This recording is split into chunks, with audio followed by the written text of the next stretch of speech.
4:06. Noel Calero quiere despertar a todo el mundo con este Aero Oxígeno 2. Jean-Michel Jarre.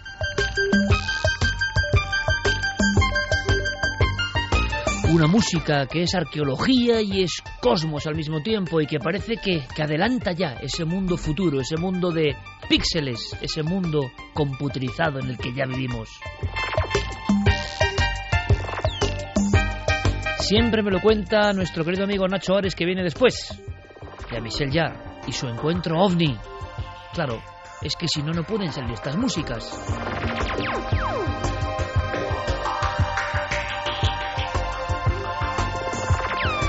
Empezamos con una información interesante. Todos los amigos de Zaragoza, atención, atención, porque más que nada, no para que vayáis, sino para que lo evitéis, si queréis, ¿no?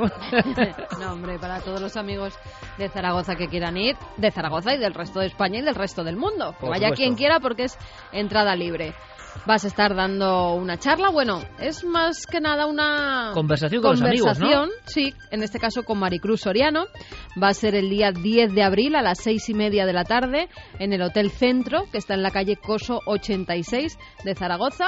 Bueno, por allí estaremos, tú hablando con Maricruz de muchos temas, de lo que te pregunte, porque no sabemos ni lo que te va a preguntar, además, con lo creo cual que es público abierto también, sí, o sea, es un foro completamente preguntar. abierto, con lo cual todos los amigos que se quieran acercar allí, verte un ratito, comprobar que eres de carne y hueso, antes de una fotito contigo, oír las chapas que das, eso. Pues con que ese se cariño acerquen al Hotel Centro, pues, en la calle Coso 86 de Zaragoza, que seguro que va a estar muy interesante. Dentro del programa que hace Maricruz, que es una gran fan, una gran periodista de este país y una gran fan del programa, y se lo agradecemos muchísimo, dentro de la campaña Charlas con Valor. Es mucho decir eso, pero ahí estaremos en Zaragoza, 10 de abril, Coso 86, 6:30. Seguiremos informando.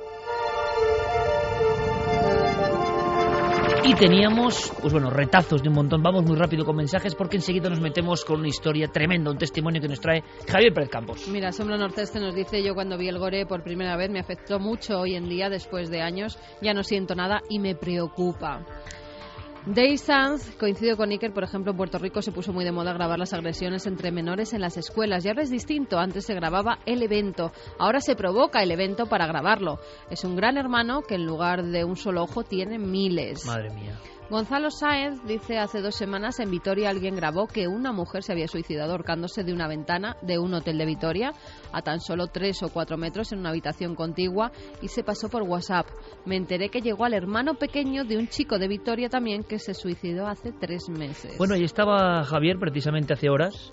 Seguía el rumor en toda la ciudad, que es mi ciudad, y al final nos quedamos con otro de los males, entre comillas, de la red, que como hemos visto tiene muchas luces, pero uno de los males. Ya nadie sabe si pasó, si no pasó, si ocurrió, si no ocurrió, si es un fake, si es no, ¿verdad? Sí, bueno, además dio la casualidad de que estábamos alojados en ese mismo hotel. Estuve con el amigo Enrique Chazarra. Lo primero que hicimos al entrar a la habitación fue salir al balcón para comprobar si efectivamente esa era la estructura que aparecía en la fotografía, era esa. Pero parece ser que todo viene, fíjate cómo es la historia, ¿no? También conocimos tenemos un buen amigo allí, Urco, que su padre pues trabaja en la Archaina y nos dijo que, bueno, pues eso estaba completamente desechado, la teoría de que allí se había suicidado ninguna mujer, que todo parecía venir de una noticia que había surgido en China, una mujer que se había suicidado después de participar en un reality show que fue un auténtico, fue tremendo, ¿no? Una noticia que alcanzó nuestras fronteras y alguien, utilizando toda esa noticia, pues coló la fotografía de la china suicidándose en ese hotel. O sea, lo de global Vitoria. Y lo local, ¿no? Eso es, una especie de experimento sociológico, decían también algunos, pues para ver el alcance que podía tener una falsa fotografía en el ambiente local. Y lo cierto, Iker, es que había ya una desconfianza generalizada. Parece ser, según me contaba Enrique, pues que la gente estaba convencida de que la foto era real, pero se había intentado ocultar el suicidio y, en fin, había un ambiente, desde luego, un poco extraño, ¿no?, en torno a este asunto. Nos decía también Alex Furu: mi amigo, por desgracia, presentó un suicidio en el metro, acabó llorando del impacto y otros grabando el cadáver. Jorge González, el efecto Streisand es Vaya imparable mails, en Internet. Basta prohibir algo para que se expanda exponencialmente. Borja dice, si no sientes que las entrañas te arden al ver atrocidades, el psicópata que llevas dentro está a punto de nacer. Vaya mensajes que se están recibiendo esta noche y con qué coherencia muchos de ellos, ¿no? Y con qué capacidad de reflexión, ¿no? Cosa que nos da mucha esperanza, por cierto. Sí. Miguel García nos dice, el ser humano es el mismo que acudía al circo Máximo, a las piras de la Inquisición, a la plaza de la Bastilla, los paredones, los patíbulos, el mismo que normaliza la tortura en forma de fiesta nacional. Sigue fascinando por el mal ajeno. El dolor y la muerte despiertan el morbo de muchos que, ya insensibles desde el principio de los tiempos, nunca necesitaron Internet para deshumanizarse más. Tan solo les proporcionó un inmenso patio de recreo. Aquí la gran diferencia, yo pienso, personalmente, es que, de acuerdo, el hombre siempre ha sido igual, el ser humano. Pero los que iban al circo veían al león comiéndose al cristiano, que si lo pensamos, se queda como de cómic, ¿no? Pero resulta que de cómic nada, que imaginaos la escena de verdad. Bien, pero los niños de 2 años veían esas escenas, les obligaban o podían verlas, seguramente habría ciertas normas para que el niño de 2 años, me imagino, yo no lo sé, no estuviese en primera fila viendo eso, no lo sé, pero no es que el ser humano haya sido siempre igual, es que ahora tiene todo a su alcance. Y eso nunca ha ocurrido. Ninguna cultura tuvo todo a su alcance. Y ese todo al alcance genera unos impactos que ¿cuándo se medirán? ¿Cuándo se medirán? Pedro Ubierna nos dice, conozco varios que disfrutan con esos vídeos. Cuando me ponen uno les digo que son unos psicópatas y me miran raro. Sí, claro. Jaime Valiero dice, a mediados de los años 80 en España los radioaficionados ya practicábamos modos digitales, Radio Packet, SSTV, etcétera, que nos permitían enviar algo parecido a los email y pequeños archivos que asentaron muchas bases de lo que hoy es Internet. La maldad existe desde el principio de los tiempos e Internet es tan solo un reflejo que nos ayuda a darnos cuenta de la verdad, nos lo decía Raúl. Juan Diego, el golpe que recibe el cerebro al ver uno de esos vídeos brutales es catastrófico. Días para sanarlo. Antonio Toledo dice, buenas noches y gracias por lo que nos llenáis. Es triste e incomprensible la creación de Internet en manos de todo el mundo sin control. Nos pone en bandeja un arma sin seguro. ¿Por qué? ¿Por qué no controlan la seguridad? ¿Por qué no nos enseñan lo peor de nosotros mismos? ¿Por qué quieren que aprendamos? ¿Por qué? Y lo peor, ¿con qué fin y hasta dónde llegará? Gracias de todo corazón. Ese mensaje yo creo que resume prácticamente el sentir, ¿no? También nos decían que hace 23 años hizo la primera conexión a Internet desde Unix en modo texto. No había web, lo más parecido era lo que se llamaba Gopher. Sí, se accedía Gopher, desde ¿no? universidades y algunas empresas, cosas Sí, como señor. el Telnet y el FTP. Era lo que se usaba mucho. El email también en modo texto, naturalmente. La velocidad de conexión era de aproximadamente un... ¿KB-kilobytes o...? Sí, pero K... serían baudios, ¿no? Imagino. Pero bueno. No lo sé. Sí, pero vamos, un K por segundo que da nada. O sea, En el mejor de los casos, una Internet orientada a la educación. Ahí está, ese sonido. Ese era Ahí me trae Noel. el módem. Es eso. Escuchad y recordad con nostalgia, por favor.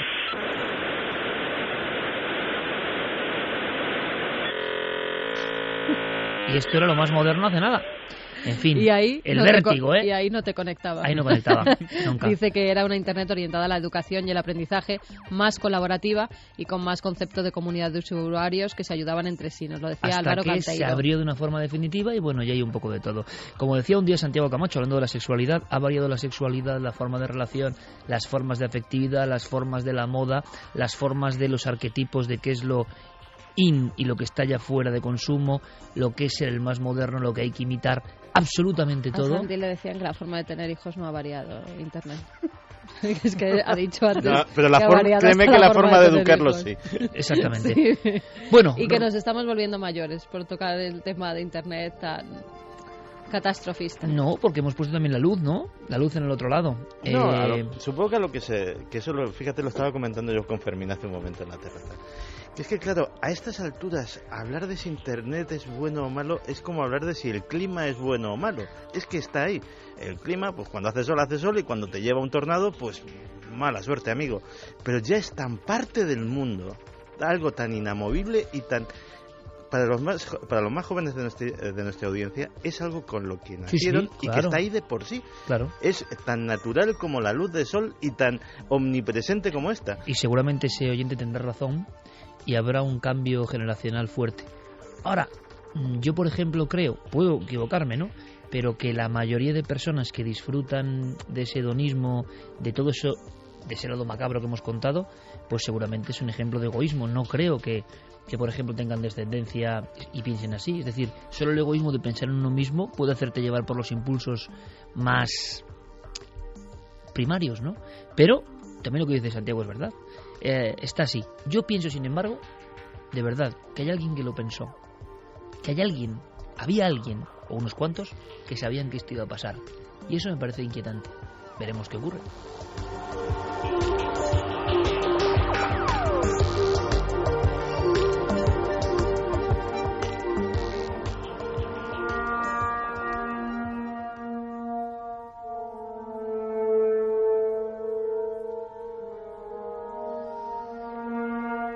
Esta historia nos ha impresionado. Esta historia no tiene nada digital. Esta historia tiene la conexión con el otro lado, posiblemente. Podríamos llamarla el anillo, Javier.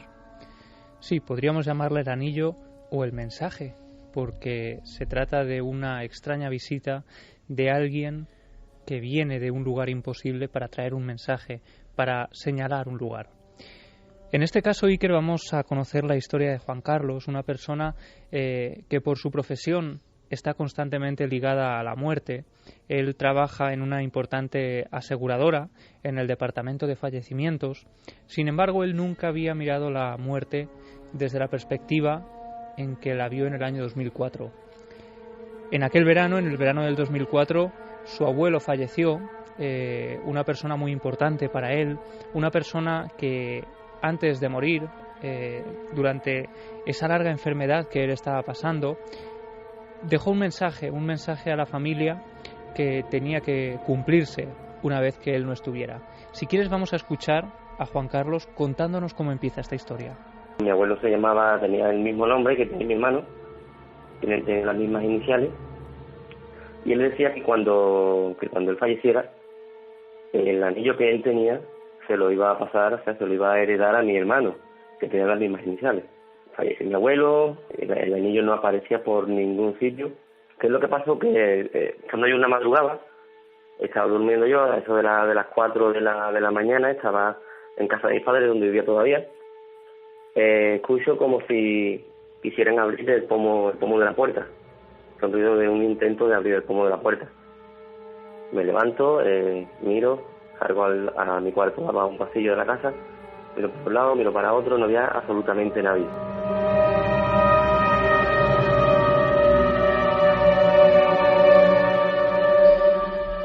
Él está completamente despierto, de hecho se levanta de la cama, como él cuenta, se incorpora, comprueba que no hay absolutamente nadie. Sin embargo, él estaba escuchando esos ruidos muy contundentes, ¿no? Como si alguien estuviera intentando entrar en el dormitorio. Es entonces cuando decide volver a la cama, pensando que puede haber sido fruto de su imaginación, y es ahí, en la oscuridad del dormitorio, cuando recibe una visita inesperada. Vuelvo para atrás, me acuesto, y en el momento de girarme veo que me encuentro a mi abuelo justamente al lado derecho de la cama. Era una persona físicamente total, vamos. Lo único es que no tenía piernas, sino era de medio cuerpo hacia arriba. La primera impresión mía fue quedarme anonadado viendo la imagen de mi abuelo, pero más anonadado me quedé cuando vi que mi abuelo lo que tenía solo lo veía de medio cuerpo para arriba.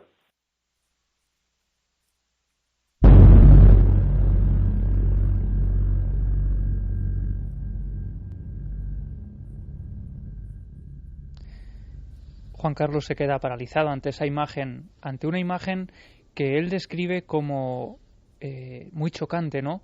Por un lado, el contraste de que es su abuelo tan nítido que le parece una persona. Sin embargo, de cintura para abajo es imposible porque no se sostiene, no tiene nada con lo que sostenerse. Es solo un torso flotando en mitad del dormitorio.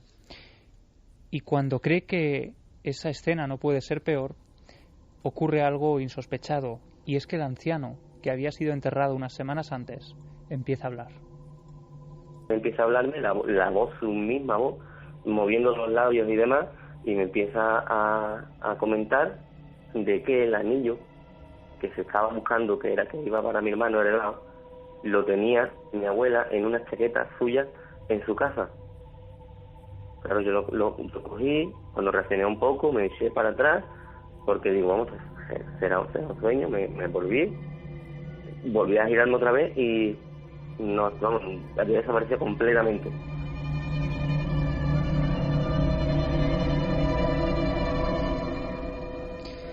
Y él se queda impresionado, intentando asumir esa escena que acaba de vivir, una escena imposible.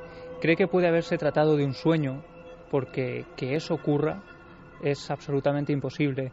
Y precisamente por eso, a la mañana siguiente, lo primero que decide hacer es ir a visitar a su abuela, a la esposa del difunto, para contarle el sueño que había tenido la noche anterior e intentar corroborar qué había ocurrido. Entre otras cosas, porque la mujer había asegurado que iba a donar la ropa del difunto a una residencia de ancianos, y por eso quería comprobar cuanto antes esa ubicación tan clara que el abuelo había dado la noche anterior. Y esto es lo que ocurre cuando llega. A la mañana siguiente, cuando me levanto, digo, lo primero que voy a hacer es ir a casa de mi abuela. Llamo, me abre la puerta y lo primero que mi abuela me dice, ven, entra y no te vayas a asustar. Me dice, mira los cuadros de la casa, cómo han aparecido todos. Habían aparecido los cuadros de la casa, se habían totalmente cambiado de sitio. Le comento a mi abuela lo que me había pasado esa noche y decidimos ir los dos al armario a buscar en la chaqueta a ver si era cierto que el anillo estaba ahí. Abrimos el armario, mi abuela metió la mano en el bolsillo, efectivamente el anillo estaba en la chaqueta.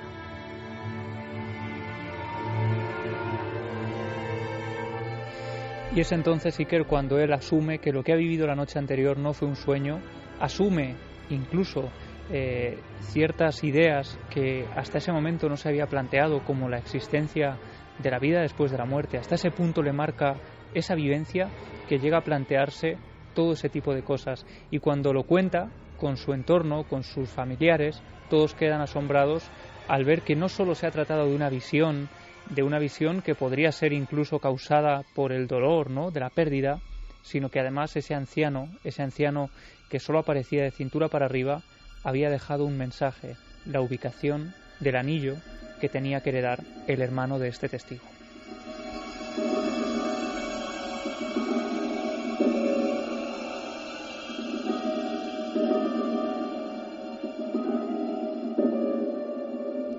Cuatro y 23 minutos. Esto es Milenio 3 en la cadena SER y acabamos de escuchar una historia real. El anillo nos llegaba a través de un mail importante, uno de los grandes inventos de la humanidad, que duda cabe, y con esa honestidad. Ahora, menudo caso, menuda historia, vaya descripción, no sé claro si es muy normal, un torso. Es curioso porque muchos de los mitos antiguos, cuando se aparecen los difuntos, les falta parte del cuerpo, que es lo mismo que surge en toda la iconografía de lo misterioso. Por otro lado, esa difícil frontera entre la realidad y el sueño. Y especialistas, como decíamos antes, que cuando ya no creemos en nada, la puerta de los sueños es el único momento donde la psique y lo misterioso nos habla. Como ya en el raciocinio y en la vigilia hemos dejado de creer en nada, eso otro, que claro que existe, se manifiesta de la única forma que puede hacerlo ante un escéptico, sus propios sueños. Y ahí está esa delgada línea, pero desde luego, alguien vuelve de la muerte para una cosa como un anillo. La pregunta escéptica y hasta lógica es, bueno, ¿y por qué no dan el secreto de la vida eterna? ¿Por qué nos dicen es prohibido, como nos contaba Santiago Camacho? Es decir, ¿por qué no revelan algo que nos dé luz a todo el mundo? No, es todo mucho más extraño. Y de repente alguien se aparece para una cosa que debe tener su importancia secreta. Pero es un caso de libro, ¿eh? Es un caso de libro perfecto de los que contábamos la semana pasada. Sí, además, bueno, puede que no sea una cosa fundamental para la humanidad, pero a quien le ocurre le cambia. Para siempre, es verdad. Y quizá el cometido de estas cosas es que esa persona cambie para siempre y que ahora, quién sabe, esté cambiando a otros muchos contando este caso a través de este micrófono. En este caso parecía importante, ¿no? Porque se iba a donar esa ropa y justo antes de que se hiciera eso, se aparece ese abuelo para que el anillo permanezca en la familia como algo importante, como algo suyo que se transmite a un nieto. Claro, y también la duda, ¿no?, de por qué se aparece a esta persona, a Juan Carlos, y no a la persona que iba a recibir el anillo? Pues quizá porque tenía que ser así, porque quizá la otra persona lo habría tomado como un sueño y no habría hecho el menor caso, quién sabe. Pues sueño o realidad, abrimos el archivo de Clarataoces para viajar a otro suceso, un suceso que ocurre en Mejorada del Campo, Clara, si no me equivoco. Efectivamente, en una localidad próxima a Madrid. Y voy a decir, hablamos del año 96, investigación en vivo, y pedimos disculpas por la calidad del material de audio. ¿Por qué? Porque, y esto es lo bonito y creo que lo agreste, ¿no?, del propio archivo de Clarataoces, en ningún momento fue confeccionado o fue investigado para su emisión o con el objetivo de ser escuchado por todos, de ser compartido. Es una investigación personal de nuestra compañera y amiga, como tantas hemos hecho, ¿no? No con un sentido puramente periodístico, sino de saber. Así que en esta grabación vais a escuchar a veces niños de fondo, voces. No os asustéis, porque todo es absolutamente natural. Exactamente, todo es natural y está ocurriendo en plena investigación, porque es una casa de 3 plantas, si no me equivoco, una casa donde nunca pasaba nada hasta cierto momento, y una familia muy numerosa. Sí, es una casa efectivamente de 3 plantas, como digo, en una localidad próxima a Madrid, en Mejorada del Campo. En esta casa vivían efectivamente 10 personas, los padres, la abuela, 5 hijas, un niño de 1 año y medio aproximadamente y su madre. Y bueno, pues las hijas son unas edades más bien jóvenes, incluso en etapa de adolescencia, ¿no? 22, 18, 16, 13 y 9 años. Además tenían 2 perros, 2 hámster y 2 pollitos. Era una familia numerosísima. De ahí también la dificultad de entrevistarles, porque cuando no hablaba uno, hablaba otro y se pisaban al hablar del puro nerviosismo. Y es difícil de poder a lo mejor tener un testimonio como el que hemos tenido antes, que nos ha traído Javi Pérez Campos, que ¿no? Está grabado por Javier para ser emitido en la cadena SER, pero también lo bonito es cómo la investigadora llega en ese momento, hace ya, parece mentira, Clara, 18 años, e irrumpe en la monotonía familiar de una casa de campo y pone su grabadora, y también ahí está la verdad agreste, ¿no? Es lo que estaba pasando en ese preciso instante, de alguna forma. Sí, además tengo que decir que, bueno, me gustaría darte las gracias públicamente por casi meterme en estos archivos. Me has forzado, entre comillas, ¿no? Nada es casual, tú lo sabes. A bucear. Y claro, cuando voy buceando me voy dando cuenta, claro, que la memoria es frágil. Menos mal que pues tengo la costumbre de llevar la grabadora. A veces no he tenido ocasión o he perdido la grabación de emitir todo, pero también he tenido la costumbre de apuntar las cosas y al escuchar, por ejemplo, esta grabación, yo había cosas que no me acordaba. Como, por ejemplo, que una de las cosas que decían que les ocurría es que una flauta que tenían una de las niñas, porque estaba estudiando flauta en el colegio, sonaba sin que nadie la soplara. A veces algo tan gráfico y sencillo como eso, ¿no? Yo recordaba antes en la redacción un título de película que siempre me impresionó mucho, de la posguerra española, El diablo que toca la flauta. No tiene nada que ver, pero un sonido de una flauta que está ahí, que nadie toca, pues ya te mete en una dimensión. Vayamos punto por punto con la investigación. ¿Qué es lo que ocurría? ¿Qué pasaba? Bueno, pues ellos se habían mudado ahí en octubre del año 95 y hacia abril del año 96 ya no podían más. Es inmediato, prácticamente en cuanto llegan eso empieza a suceder. Sí, además a mí una de las cosas que me hizo sospechar en principio que pudiera tratarse de un fenómeno poltergeist más que de fenómeno de casa encantada es el hecho de que ellos venían rebotados de otra casa en Málaga, de donde procedían, en donde también les habían estado ocurriendo cosas de este tipo. Y entre unas cosas y otras al final decidieron venir a Madrid y se mudan a esta casa, que como decimos es un sitio aislado en el sentido de que tiene, o sea, no hay vecinos de al lado, no, la flauta no era el vecino de al lado, vamos a decirlo así, ¿no? Un chalet unifamiliar, 3 plantas. Y bueno, pues una de las cosas que empezaron a ocurrir es ya directamente, no quizá en el primer momento, ¿no? O sea, primero empezaron cosas más sutiles, pero una cosa que coincidían 2 de las hijas es que veían un ser de aproximadamente 1,55 m, es decir, un ser pues más bien bajito, con barba vestido de negro y con ropa de época, lo que es una especie como de capuchón o algo así. Y bueno, nos lo va a contar una de las hijas, un poco así lo que ella advertía. Y la otra muchacha también. Lo ve pero abajo en el garaje. No puede ni entrar. En el garaje no entro. Yo cada vez que entro, porque yo me voy a las 6:30 así, como si alguien está esperando a que baje, cierro la puerta y todo. Y esa mañana no podía cerrar la puerta, me ha puesto un trabajito. ¿Y es el mismo señor lo que veía o es otra persona? No lo sabemos si es el mismo o no. En una zona de garaje, en la planta baja, las niñas afirman que han visto esta figura. Bien, sí. Prosiguen los acontecimientos. En el garaje, pero también lo veían en uno de los pasillos. Que volvemos con los pasillos. Siempre la misma figura, alguien muy bajo de estatura, con una especie de barba y un capuchón. Sí, de hecho, yo les pedí que me hicieran un dibujo por separado. ¿Y está ahí? Y tenemos aquí uno de los dibujos y tenemos otro. Y vemos que se parece. Lo que pasa es que, claro, la forma de dibujar es distinta, pero las ropas... En uno de ellos un ensotanado. Observamos que no hay pies también. En otro sí hay pies. Y bueno, pues esto les producía pues una gran inquietud, porque ya eran cosas, vamos a decir, palabras mayores, ¿no? Pero para palabras mayores yo creo que podemos escuchar el testimonio de la madre, que nos cuenta cómo los fenómenos no solamente se limitaban a cosas que, bueno, podríamos decir que son más subjetivas, ¿no? Como una visión en un momento determinado, quién sabe, ¿no? Pero qué ocurría también en otros lugares de la casa, los objetos se desplazaban, se cambiaban de lugar y se escuchaban el sonido cuando estaban moviéndose solos. Yo no sé, no lo sé. Algo tiene que ser, porque no es normal de que se escuche de andar, se escuche todas las noches las cosas, se escuche de bajar y subir las escaleras. En la cocina la mesa me la dejan de ir así contra la pared, y tengo una banqueta ahí donde tú has puesto la máquina esa o el bolso. La tenía yo abierta en la cocina y la estaban trasteando la otra noche.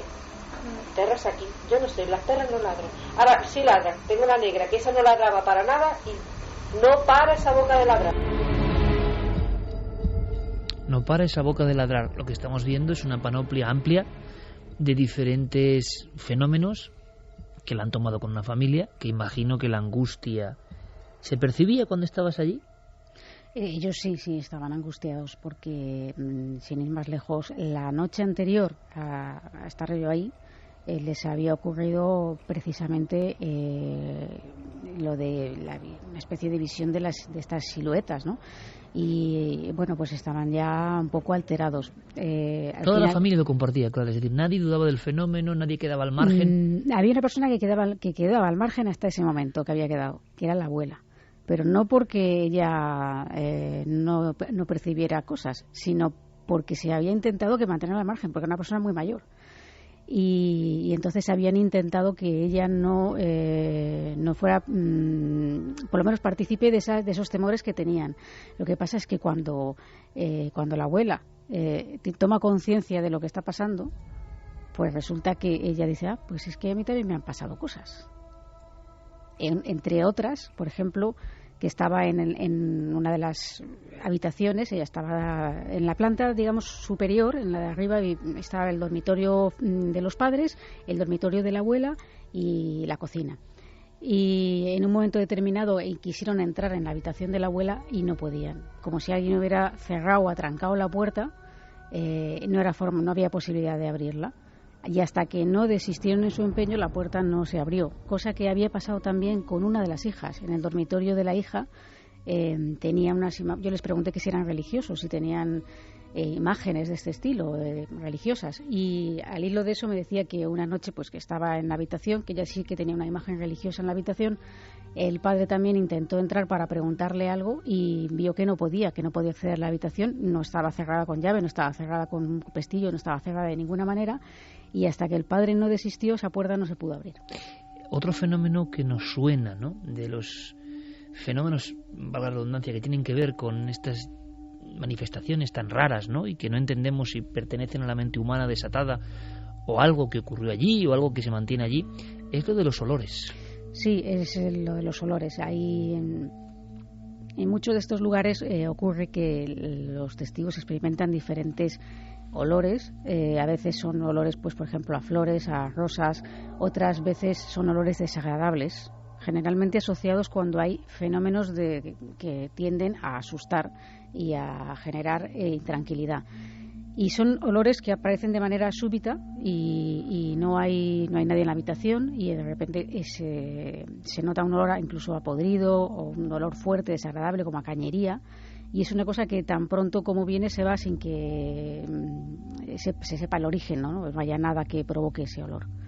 Y esto es lo que nos contaban, junto con la aparición de este ser con barba y vestido de época. Entré en el garaje a limpiar el garaje con ella y me tuve que salir porque vi una sombra de... Y unos pestes que había con en el garaje, un hombre con ropa antigua, con barba también. 4:37, un hombre con ropa antigua, con barba. No es tampoco muy habitual que una familia sea partícipe de visiones, todos, o prácticamente todos. Hablamos de una familia, repito, muy numerosa, y en ocasiones la aparición...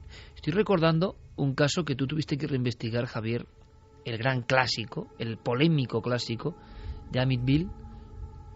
Hay un momento en que las apariciones de una figura ensotanada en el pasillo, y no es la única vez, dicen, ha coincidido o con enjambres de insectos de un aspecto ponzoñoso o con olores fortísimos que daba la impresión podían ser motivados por trozos de carne podrida o algo similar, o sea, a ese nivel, ¿no?, de desagrado en otras casas. Y aquí vemos que también surge la aparición al mismo tiempo de ese ambiente infecto, ¿no?, invadiéndolo todo. Sí, ese ambiente desagradable que pone de manifiesto que algo no muy positivo está teniendo lugar en ese lugar, valga la expresión.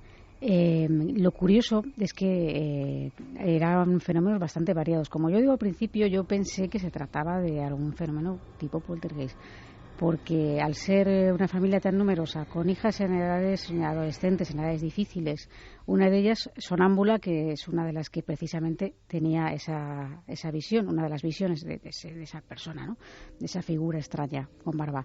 Yo pensé que podía tratarse realmente de un poltergeist viniendo de otra casa donde ya habían pasado cosas, es decir, como si esto les persiguiera, más que el lugar, son ellos alguien que lo provoca. ¿Te has encontrado, por cierto, casos, Clara, de familias que van de un lugar a otro peregrinando y durante mucho tiempo tienen esos fenómenos alrededor? Alguna vez ha habido casos en los que, pero no más de 2 casas realmente, o por lo menos he estado yo donde... O sea, que es como una leyenda que también da mucho miedo, ¿no?, de nos va a seguir esto, pero que luego en la casuística que tú has controlado tampoco es tan mayoritario, ¿no? No es tan mayoritario porque además los poltergeists se caracterizan porque suelen ser cortos en espacio de tiempo, ¿no? Y esto es lo que me llamaba la atención, que llevaban como 7 meses con esta historia. Quizá aquí había una especie de fenomenología un poco extraña, es decir, por una parte estaba la fenomenología poltergeist, podría ser alguien que lo provocaba, había una especie de contagio psíquico con tanta gente de edades tan jóvenes que a lo mejor pueden ser más sugestionables en un momento determinado entre sí, que se contagiaran, pero claro, a mí hay algo que me llamó la atención, y es que en lo que vamos a escuchar a continuación, una de las hijas nos habla de que oía unos murmullos de voces y que al mirar hacia el tejado, que en el tejado precisamente una de las cosas que ocurría es que se oía como si cayeran piedras por la noche, observa unas siluetas. Y luego comentaré por qué me parece bastante importante esto. Dice, mamá, digo, calla, digo, no escucha nada. Yo no escucho nada, digo, calla. Y de pronto empiezo a escuchar, yo qué sé, como voces, pero yo no sabía lo que era, como voces. Y me dio por mirar por la ventana y vi como siluetas de sombra ahí asomándose, mirando.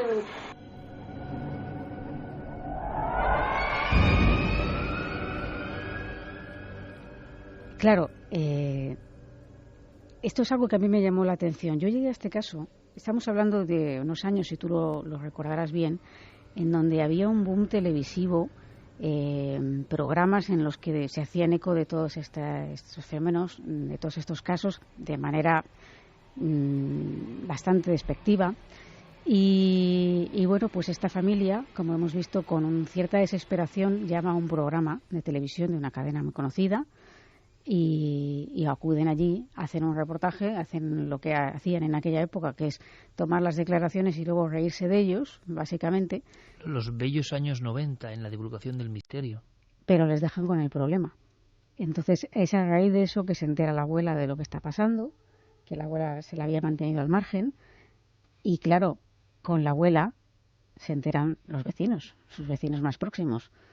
Y entonces la vecina de enfrente, la casa de enfrente, le dice, mira, yo no os he querido decir nada para no asustaros, pero ahora que lo he visto que ha salido en televisión y que ya lo habéis hecho público, tengo que deciros que más de una vez he visto yo unas siluetas por el tejado corretear. Y claro, aquí ya no había un contagio, ¿no? Esto es lo que me llamó la atención y me pareció que quizá había un fenómeno mixto muy extraño. Y para rematar todo este rosario de historias que son muy variadas en una misma casa, algunas seguramente motivadas por la propia angustia, el estrés creciente, ¿no?, que se vive en un núcleo familiar cuando algo no encaja. Y un núcleo familiar numeroso, con lo cual las posibilidades de ver como en un cluedo, ¿no?, quién puede ser el causante, si puede haber algún tipo de fraude, si alguien está presionando a otros por algún motivo, si alguien se siente con poca atención y es la forma de llamar la atención de la familia, en fin, lo que a nivel de la psicología y la psiquiatría siempre se ha comentado en torno a estos sucesos. Hay algo que parece bastante objetivo y es los animales. Antes escuchábamos cómo una de las perras, por ejemplo, se volvía como loca ladrando a una zona concreta, bueno, historias que hemos conocido, pero esto sí es más anormal, la muerte de muchísimos animales en ese hogar, en tan corto espacio de tiempo. Sí, nos lo contaba en este caso el padre. Como decimos, ellos venían de otra casa donde habían tenido muchos animales, pero al llegar a esta, pues parece que los animales que les gustaban bastante no aguantaban mucho, así igual que las plantas tampoco. He tenido los animales y todo lo que me da. Pero machos, sí, se mueren todos. Los perros y pájaros, todos se mueren. Muy breves declaraciones, sacadas en el contexto de la investigación, repito, no para ser emitidas, y Clara Tauces nos permite, y creo que es un lujo, disfrutar de todas estas investigaciones en nuestro país, casos cercanos, no hace falta irse a no sé dónde, y con familias que ¿qué habrá sido también, ¿no? Quizá no estén escuchando, quién sabe, ¿no? Ojalá lo hayan superado, y ojalá todo esto haya sido una pesadilla momentánea, ¿no? Pero, bueno, ahora reflexionaremos sobre cómo trataba la tele estos asuntos. De todas formas... Y qué, perdóname Clara, qué mochila les dejaba a veces a los protagonistas del misterio, ¿no? Pues sí, sobre eso quería comentar algo, y es que apenas un par de meses después de estar allí, nosotros hicimos pruebas psicofónicas con jaula Faraday en este caso, no salió nada. Nada. También en aquella época, la verdad tengo que decir que a mí no salía prácticamente nada en las grabaciones.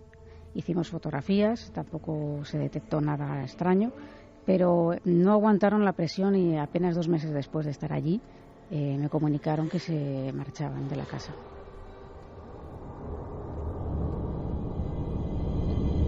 No sé si hubo un seguimiento, supiste algo más pues, de ellos. Intenté hacer un seguimiento según recojo en mi cuaderno, porque yo no me acordaba, en la nueva casa donde iban a vivir, pero no llegaron a facilitarme la dirección ni tenía yo forma de contactar con ellos.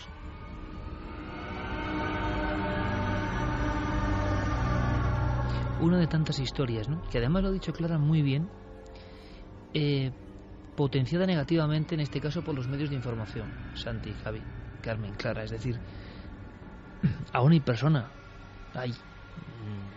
que critican, ¿no? Yo creo que en eso se ha mejorado bastante en general, pero los que hemos vivido esa época y los que hemos rechazado muchas ofertas televisivas en esa época, sabíamos muy bien lo que se pretendía con el misterio. Se acudía a hablar con estas personas, se les prometía un trato más o menos serio, por lo menos de testimonio, y luego ya en plató se dedicaban a reírse de ellos abiertamente, a hacer burla. Algunos presentadores que todavía están por ahí, o en radios, su profesión era hacer burla de otros, que debe ser algo que tiene que llenarte de orgullo, ¿no? y conseguir a toda costa la audiencia riéndote de pobre gente que lo está pasando mal, tengan razón o estén viviendo una ensoñación o una angustia o lo que sea. Pero la actitud del periodista que va de listo y que se ríe del otro, que se pone en una posición superior, ¿no?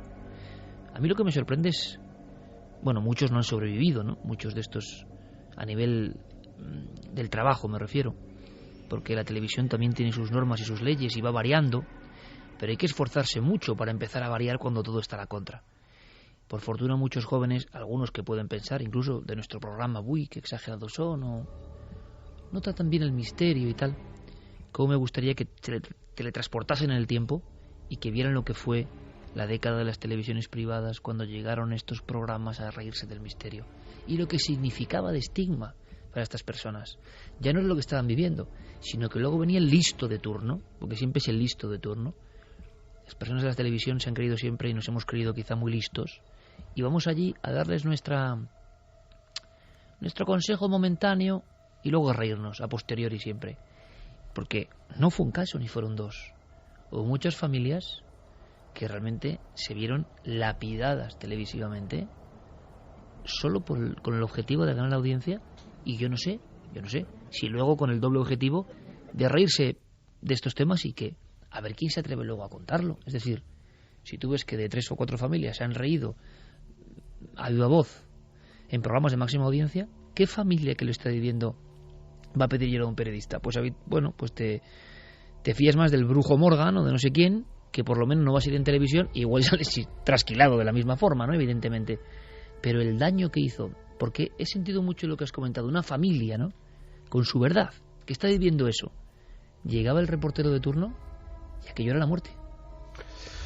Las prácticas eran abiertamente delirantes y de un mal gusto atroz. O sea, se hizo todo lo que tú dices y cosas peores, el ir a filmar un vídeo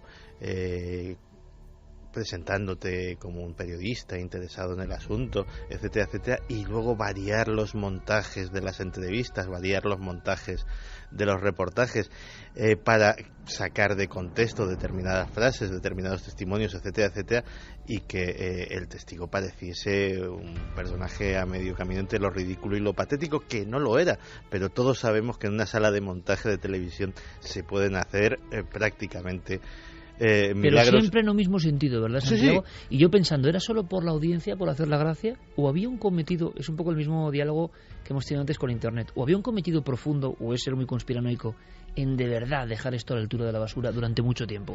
Hombre, no sé, cuando... Bueno, perdona, Santi. Nada, sigue. Cuando por medio había personajillos que iban de científicos, que todavía intentan dar la nota, y estaban ahí metidos, pues hombre, da la sensación de que había... por lo menos de fondo, una labor que entraría en el mundo de la conspiración por derribar todo esto, efectivamente. Y desde luego salían haciendo el payaso, se quedaban a la altura del betún, pero ahí estaban, ¿no? Intentando hacer parecer que el misterio pues eran 4 personajes pues que salían en este tipo de programas habitualmente. Es que, si me permitís, yo recuerdo, claro, no voy a mencionar el programa ni nada, pero sí que puedo decir que ese mismo programa a mí me llamaba casi a diario para pedirme teléfonos y testimonios de personas. Claro, entonces cuando yo a lo mejor pues les ofrecía algún teléfono de algún testigo de algún caso que a mí me parecía importante o interesante y especialmente por su naturaleza serio y el testigo adecuado para salir en un medio de comunicación y hablar de algo así, me decían, no, si es que no, yo lo que quiero son frikis. Esa era la respuesta. Y en muchas redacciones se tenía la agenda de frikis. Sí, eso lo he visto yo. Por eso te digo que ese post-it en una parte de las páginas frikis y una lista de teléfonos y una lista de nombres. Y en muchos de ellos tenían a gente que habían vivido cosas extrañas y que el reportero graciosete de turno iba en su domicilio a hacerle las entrevistas, a descojonarse de ellos y luego en plató seguía el descojone general de todos los colaboradores. Es verdad, porque así era. Lo que pasa es que también hay muchos humoristas que se creen con licencia todo y que todo tiene que hacer gracia. Y todo no hace gracia. Hay veces que los que quedan mal son ellos. Hay una cosa que es muy curiosa y ahora vamos enseguida con los mensajes. Lo voy a dejar ahí, ¿eh? Yo me voy dando cuenta, porque hemos hecho un repaso con Clara perfecto de un caso, pero ese caso es una época súper concreta, 96. Nunca antes habías estado tan cerca de lo desconocido. Milenio 3. Cadena SER. 3 y 6 minutos, aquí estamos de nuevo, Milenio 3 en la Cadena SER. Gracias por vuestro apoyo, por la compañía permanente y por ese mundo paralelo que trazáis en las redes sociales. Ya sabéis siempre, Nave del Misterio es nuestro sello de autenticidad en las redes sociales. Ahí siempre muy activos Guillermo León. Hoy imagino que Diego Marañón menos, porque anda como nuestro compañero Noel Calero de baja por la fuerza de los virus, pero con muchísima actividad como siempre en el Facebook, en Twitter, en Google Plus y ese milenio3 con número @cadenaser.com para vuestras cuestiones que luego intentaremos, como siempre intentaremos, la buena voluntad está ahí, resolver. Es bueno empezar la hora con este mensaje de Fermín Agustí, que a veces pues eso es como un impulso, ¿no? Es decir, me está interesando lo que estáis contando, más o menos. Fermín Agustí, buenas noches. Buenas noches, Iker. Como comentabas en las redes sociales, en Twitter, ya somos trending topic. Tienes detrás, ahí junto a Yerey Martínez, un extraño paquete, ¿no? Tenemos una tarta, sí. Pero es de lo que imagino, bueno, luego lo hablamos. Gracias, Fermín. Una tarta que no hemos podido ni comer porque se nos ha atragantado después de lo de la carne. Ahí fuera estábamos hablando de Mitcantecutli, de las tallas, de San Nicolás, de la extrañísima tradición española que nos podría sorprender y también poner los pelos de punta. En fin, lo que ocurre fuera. Y como ha sido el cumpleaños de nuestro compañero Javier Pérez Campos, que fue ayer, felicidades, compañero. Muchas gracias. Que es muy joven, es insultantemente joven realmente, pero ahí está. Nos he traído como diría Chicho Peña Serrador, ¿no? Un paquete envuelto con una extraña piel. Pero bueno, luego lo desenvolveremos y os contaremos. ¿Qué vamos a hacer? Viajar al mundo de la alucinación, viajar al mundo de lo que está más allá del pensamiento ordinario. Empezábamos con un dossier la semana pasada muy interesante porque, resumiendo, Oliver Sacks, uno de los científicos de vanguardia, después de la revelación, con la vida en un pozo, con la depresión máxima, un libro le catapultaba de nuevo hacia la luz y empezó a investigar. Y su último punto de apoyo para saber algo más del ser humano y su misterio era la alucinación, contemplada de otra forma, casi como puerta, como última puerta, como pasadizo para conectar con lo innombrable, lo luminoso, lo inefable.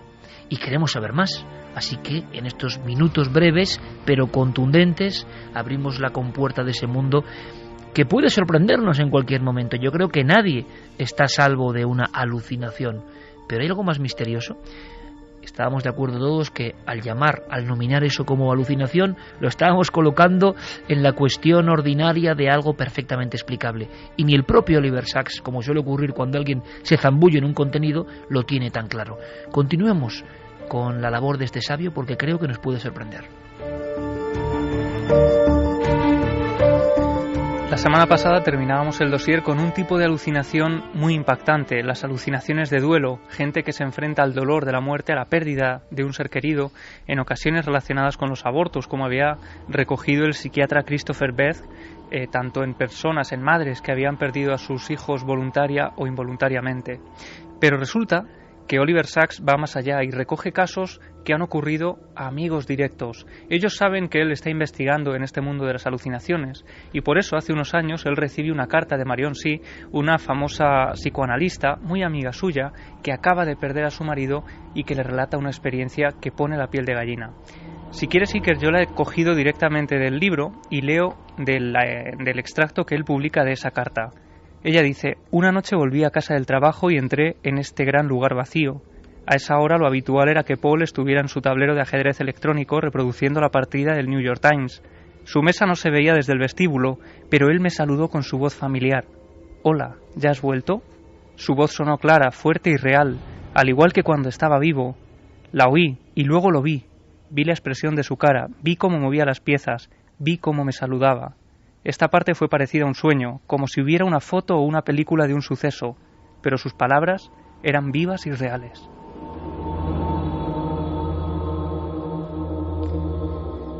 Y es que este tipo de visiones no solo están relacionados con el duelo, con la pérdida de un ser querido, sino también con un síndrome muy curioso que Oliver Sacks y sus compañeros bautizaron, y conocen como el del cine del preso. Lo llaman así porque sucede especialmente en cárceles. Desde muy antiguo está comprobado empíricamente que muchas personas que llevan meses e incluso años encerrados en pequeños habitáculos empiezan a tener y a sufrir alucinaciones de todo tipo. Sacks dice que la soledad y la oscuridad son factores que podrían estimular el ojo interior y no sabe muy bien si este cine del preso es efectivamente causa de la mente ante la soledad o quizá sea ese estado de soledad el que favorezca un contacto con algo que desconocemos. Pero aquí, compañeros, estamos hablando de algo que es característico desde la más remota antigüedad, ¿no? Es decir, hablábamos fuera de santos paranormales, que es otro gran tema, por cierto. Eremitas, iniciados de antiguas culturas, de antiguos ritos, yo creo que, por lo que tengo entendido, buscaban siempre la soledad, la oscuridad, el aislamiento, y muchas veces, yo creo que se ha manipulado mucho todo esto, en lo de las drogas o los elementos psicotrópicos, creo que no es tanto en la antigüedad como parece, aunque había, pero sobre todo la soledad y la falta de alimento parece que, promovían, ¿no?, el ver el otro lado, y creo que eso siempre ha sido así. No sé si estáis de acuerdo conmigo, pero en los estudios que se han hecho, siempre, en cualquier religión, además, en cualquier creencia, se practicaba, por tanto, lo que estaba contando Javi, ¿no?, una especie de cine del preso sin cárcel, igual en una cueva, en una ermita, en un lugar cerrado. El aislamiento es indudablemente un factor importante. Fíjate, aquí tenemos, por ejemplo, las órdenes religiosas silentes, las que hacen voto de silencio, que es una forma de aislamiento psíquico, es decir, a pesar de que vivas tu vida en comunidad con el resto de las personas, el no recibir ni poder emitir comunicación alguna te deja de alguna forma encerrado dentro de tu mente. Pero eso mismo lo hacen los yogis en la India, lo hacen monjes tibetanos, es decir, efectivamente, del aislamiento, de la privación sensorial, sea del tipo que sea, se puede sacar una especie de interiorización o de volcarse hacia sensaciones que van más allá del universo de lo visible. Entonces lo del cine del preso que comentaba Javi me parece una consecuencia bastante lógica. Fijaos que, y esto es una cuestión, digamos, una nota al pie en el dossier, que es lo que está contando Javi, que es lo que importa, ¿no? Pero dicen algunos sabios, que nunca como hoy el ser humano ha dejado de estar en silencio o escuchar sus pensamientos o estar en momentos de encuentros consigo mismo. Está el iPad y todos lo vemos, o la tablet o lo que queráis, o el ordenador, escupiendo mensajes de 250 inquietudes diferentes, la información que tenemos que revisar, cuando no es el programa de televisión, cuando no es la preocupación. Hay muy pocos momentos en la vida del ser humano de hoy en que alguien pueda tener el lujo, y tampoco es eso de relajarse para descansar o dormir, no estamos hablando de eso, sino que al parecer en la antigüedad durante mucho tiempo la meditación, la relajación, la capacidad de voy a tomar este tiempo para pensar en mi mismidad, para penetrar en mi yo, para pensar en lo profundo de mí mismo, eso no se hace y no lo hacemos casi nunca, y quizá aprendiésemos cosas y claves muy importantes, ¿no? Es peor que eso, le hemos cogido miedo. Hay un horror vacui, hay un absoluto terror a quedarnos a solas con nosotros mismos, que ha convertido lo que antes era hasta una necesidad. Es decir, había momentos en los que uno necesitaba retirarse a meditar. En la literatura, ¿cuántas veces hemos oído esa frase? Me voy a tomar unos días y me voy al campo a aislarme y tal. Eso realmente, a día de hoy, en el siglo XXI, es algo a evitar, es algo que se lo planteas a alguien y te dice, oye, mira, te vas a ir a una casita rural más o menos aislada, que no tienes cobertura de móvil, que vas a estar solo, vas a tener alimento, tal, pero no llega la radio, no llega la televisión, vas a estar solo 48 horas. Horror vacui. Y, ojo, a algunos les dan sudor de frío si les planteas esa posibilidad. Es decir, estamos en una sociedad un poco extraña. Claro que nos llena de contenidos permanentes y desplaza nuestro pensamiento hacia otras cuestiones, pero lo hemos comentado en alguna ocasión. Si alguien hace la prueba de estar en la soledad absoluta de un campo o de un lugar y empezar a escuchar sus pensamientos, da miedo. no es lo que se lleva. Y sin embargo, durante milenios se ha llevado para conocernos, ¿no? Para saber nuestro poder. Continuamos, Javier. Sí, de hecho, Sachs, en otro trabajo anterior a este, hablaba del cerebro como una gran pantalla de cine en la que podríamos proyectar cualquier cosa si permitíamos que nuestro entorno favoreciera esa proyección, y que la oscuridad es uno de esos factores que nos ayudan. Y también dice, por ejemplo, la música, pero la música y escuchar la música para ayudar a todo esto no es tener 50.000 canciones en un iPod e ir escuchándolas por la calle, sino sentarse, seleccionar unas músicas, cerrar los ojos o concentrarse en alguna imagen y dejarse llevar. Eso lo comentaba Sachs. Eso lo comentaba Sachs. Él hizo un trabajo muy importante sobre el influjo de la música también en la salud, llamado musicofilia, y él relataba todas estas experiencias. Es decir, es un auténtico vanguardista y que cuenta un poco lo que nosotros también hacemos a veces para intentar experimentar, ¿no? Eso lo hacemos todos los que, o casi todos, cada uno tiene sus costumbres. Os preguntaré algún día las vuestras, pero yo, por ejemplo, es muy difícil. Cuando uno trabaja, lee, busca, investiga, se encierra en sí mismo buscando la aventura de una cosa, por ejemplo, para contar en este programa, pero el proceso, ¿no?, de búsqueda personal. Yo, por ejemplo, si no lo hago con música, quizá por eso este programa siempre tiene música, porque es hijo de esa idea, ¿no? Es muy raro, aunque también debería aprender a hacerlo en silencio y suele ocurrir, pero la música como transportador de todo eso. A mí me da la sensación, es una sensación, simplemente esto es filosofar por filosofar, pero porque he leído algunas cosas últimamente, que no es malo ni bueno, pero la sociedad de hoy nos ofrece un sinfín de artefactos que son muy positivos, además, para el conocimiento, de luces, de destellos, para desconectarnos a veces de esa conciencia interior poderosa. Quizá podríamos aprender cosas muy interesantes, quizá innombrables, que muchos no conocerán en su vida, ese potencial interno, ese potencial de quiénes somos, ese potencial de la energía, de nuestra alma, de lo que seamos profundamente nosotros, y que lo estamos a veces desarrollando en continua acción, actividad de cosas, ¿no? El pensar en uno mismo es, como estamos hablando ahora en estas circunstancias, es una herramienta, un ejercicio que ya no se hace, ¿no? Por lo menos si esta noche alguien se decide hacerlo, mira, algo hemos ganado, ¿no? Pues fíjate, hablábamos del cine del preso, y los presos son personas, en los casos además más tremendos, en las cárceles de alta seguridad, donde se les aísla de cualquier presencia humana incluso, pues eso favorecía cierto tipo de alucinaciones. Sachs habla de que las más habituales eran el observar, por ejemplo, una flor que crece en determinados parajes desérticos, por ejemplo, el observar pequeños seres, incluso diminutos, al cabo de varios meses de encierro, que entran por la rendija de la puerta. Pero una de las visiones más terribles... Seres que entran por la rendija de la puerta. Eso es, seres pequeños que en la antropología, por ejemplo, aparecerían como enanos, ¿no? Como los gnomos. Pues esos eran otros tipos de visiones. Pero hay otro más terrible, y como siempre, Iker, que los neurólogos relacionan con la culpa, con el sentimiento de culpa, y es cuando el criminal veía una especie de figura flotando que atravesaba la puerta.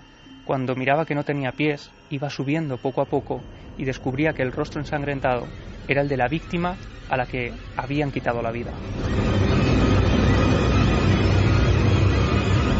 Uno de los casos más impactantes de este tipo, ¿os acordáis? El del caso del asesino arrepentido en la provincia de Murcia, que yendo en coche había matado a otra persona y se le aparecía en mitad del camino esa persona pidiéndole parar el vehículo, cuando él era muy consciente que había acuchillado a ese individuo y le había tirado un pozo y lo había enterrado. Lo increíble de esta historia, que es real y que daría para una novela, una ficción, es que el asesino, atormentado por la víctima que se le aparece, acaba entregándose. Y eso ocurrió en España. Pues estos estudios en torno a las alucinaciones producidas por el comúnmente denominado cine del preso llegan a su auge en los años 50 y años 60. En los años 60 hasta tal punto que se diseñan unos tanques especiales, tanques de privación sensorial, que son unos grandes tanques llenos de agua donde se deja flotar a los pacientes con los que están investigando, y descubren que allí las alucinaciones aparecen con mayor facilidad y en mucho menos tiempo que habitualmente, porque con eso no solo consiguen aislar visualmente o auditivamente del entorno, sino que además llega un momento en el que los pacientes o las personas que están en el interior del tanque pierden la propia noción de la posición del cuerpo, y eso, al cabo de varias horas, largas horas, llegaba incluso a que desapareciera por completo la sensación de la propia existencia. Sentían que habían dejado de existir y empezaban entonces las alucinaciones más severas. Y de hecho fueron auténticamente polémicas estas investigaciones en estos tanques. Posteriormente se les dieron todo tipo de usos, incluso para la tortura en momentos posteriores, hasta que incluso en 1990, con las imágenes del cerebro, lo que empiezan a descubrir es que al privar los sentidos se produce una excitabilidad de la corteza visual, como si el cerebro empezara a compensar esas carencias que producen, ¿no?, esos momentos de aislamiento.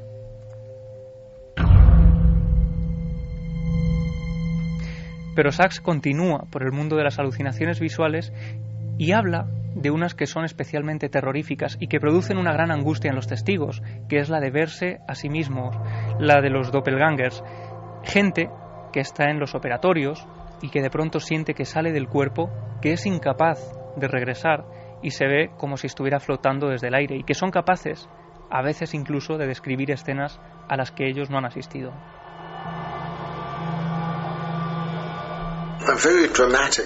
Un tipo de alucinación muy dramática, que puede ser muy terrible o desestabilizadora, es la de verse a uno mismo. Existe gente que ha tenido experiencias como esta, asociadas a pérdida de sangre o a disminución de la presión sanguínea.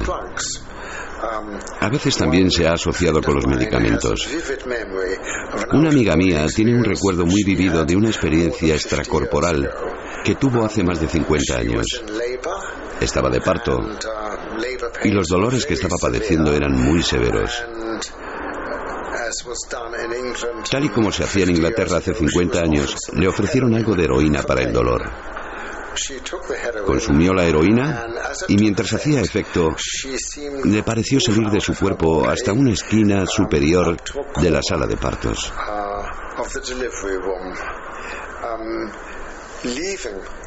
Su cuerpo y el dolor quedaron abajo, pero su conciencia, su esencia, parecían estar en lo alto. Después de un par de horas, cuando el efecto de la heroína pasó, regresó de nuevo a su cuerpo y volvió el dolor.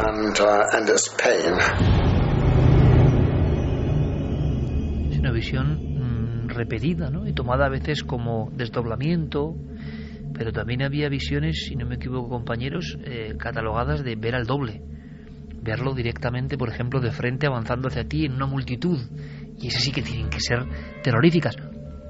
O, con ese nombre alemán, Doppelganger, ¿no?, ver a alguien, otros están viéndote y realmente tú no estás en ese lugar, ¿no? Están viendo, como decían antiguamente, los fantasmas de los vivos, podría ser. El intruso, un intruso.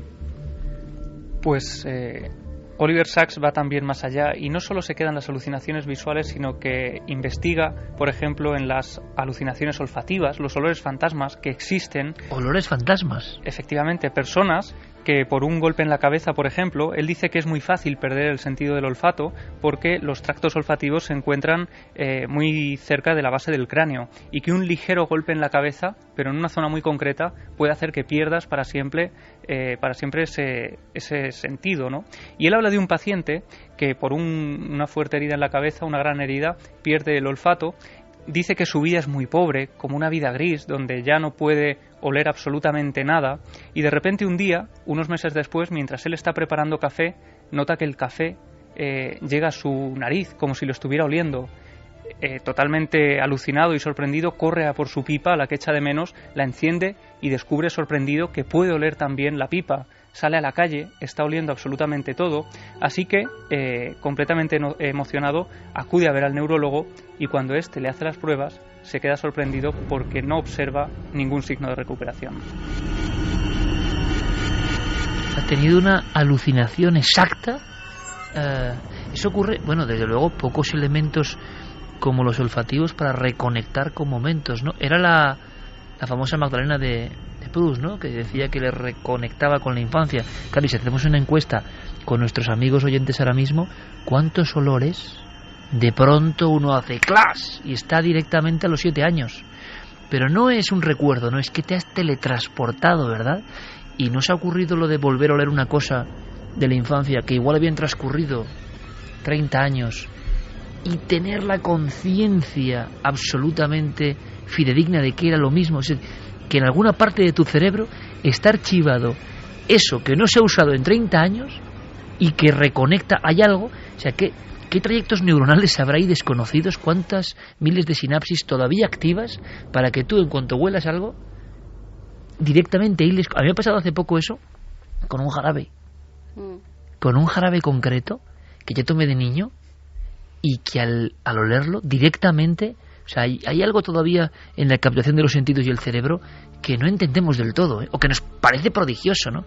Ese ordenador imbatible que es nuestra cabeza, nuestro cerebro. Yo creo que es que el sentido del olfato es uno de los grandes olvidados, que por la vida civilizada que llevamos hemos primado sobre todo la vista y sobre todo el oído, pero que en épocas muy anteriores de nuestro desarrollo como especie, pues el olfato tenía que tener una importancia vital, que sigue teniendo por lo menos esa potencialidad, pero que la vamos ignorando. Yo sobre el olfato aprendo mucho de mi perro, como todos los que tenemos perros. Los perros son animales esencialmente olfativos. La vista es un sentido secundario para ellos, es decir, las cosas las distinguen en cómo huelen y pueden distinguir matices absolutamente increíbles. Tienen la capacidad de saber dónde, cuando llegas a casa, dónde has estado, con quién, hacerte una ficha absolutamente completa. Y posiblemente nosotros tuvimos una capacidad parecida hace posiblemente 50, 100.000 años. Que el olfato sea tan evocador, además es evocador de una forma salvaje. Es decir, esos recuerdos vienen como un mazazo incontrolado. Sin ningún tipo de raciocinio en ellos, ¿no? Yo creo que es por eso, porque retroalimentan un circuito muy poco usado y muy primitivo que debemos de llevar todavía dentro. Eso significa que se habla mucho de los ordenadores y que tienen capacidades que nunca alcanzaremos, de cálculo y demás. Pero ¿qué potencia tiene nuestro cerebro de cara también a la visualización de alucinaciones o cualquier otra cosa? Cuando en un milisegundo que tú hueles algo, se ha despertado un área que tiene una superficie dentro del cerebro, pero ¿y cuánto tiempo lleva inactiva? Por tanto, ¿cuántas celdillas con información inactiva que en el momento más inesperado pueden volver a saltar tenemos en esa gran computadora, ¿no? Pues uno de los tipos más demonizados a lo largo de la historia por la medicina de alucinaciones son sin duda los auditivos, los que tienen que ver con los sonidos fantasma. Hasta el siglo XVIII, este tipo de alucinaciones eran tomadas como voces sobrenaturales que en ocasiones guiaban a la persona que los escuchaba. Los escritores tenían un sentido romántico de que eran guiados por una voz a la que en ocasiones tenían que esperar durante años para que les lanzara su próximo mensaje, su próximo trabajo. Sin embargo, con la ciencia moderna empieza a demonizarse todo esto. Y la prueba es que en el año 1973 la revista Science lleva a cabo un experimento muy interesante. Deciden escoger a 8 pseudopacientes, 8 personas completamente sanas, con un historial médico impoluto, que van repartiendo por 8 hospitales de Estados Unidos, alegando una única cosa, que escuchan voces. Pues ese simple diagnóstico es suficiente para que ellos sean diagnosticados como esquizofrénicos. Los 8 son diagnosticados con esquizofrenia, los 8 menos 1. Ese uno que falta se le diagnostica psicosis maníaco-depresiva.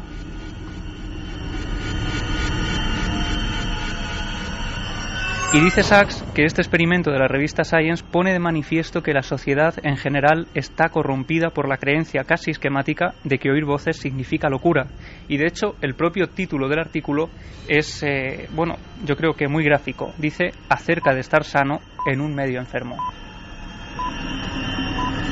Es lo que hablamos antes. Si alguien ve una imagen que puede ser un fantasma, ¿por qué no?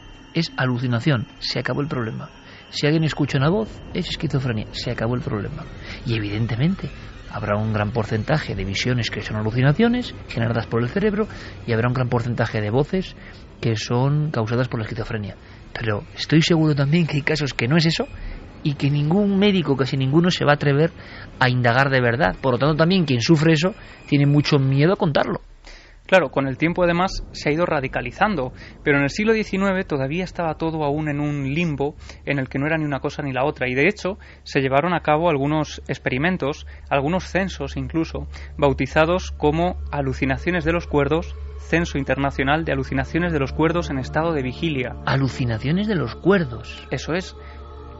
Estos censos se enviaban a vecinos de Estados Unidos de diferentes clases, de diferentes edades, de diferentes sexos, para intentar conocer pues los tipos de alucinaciones que tenían. Y fíjate, uno de esos censos que se realizan sobre 17.000 personas da unos resultados sorprendentes. Un 7% dice haber escuchado a lo largo de su vida sonidos fantasma.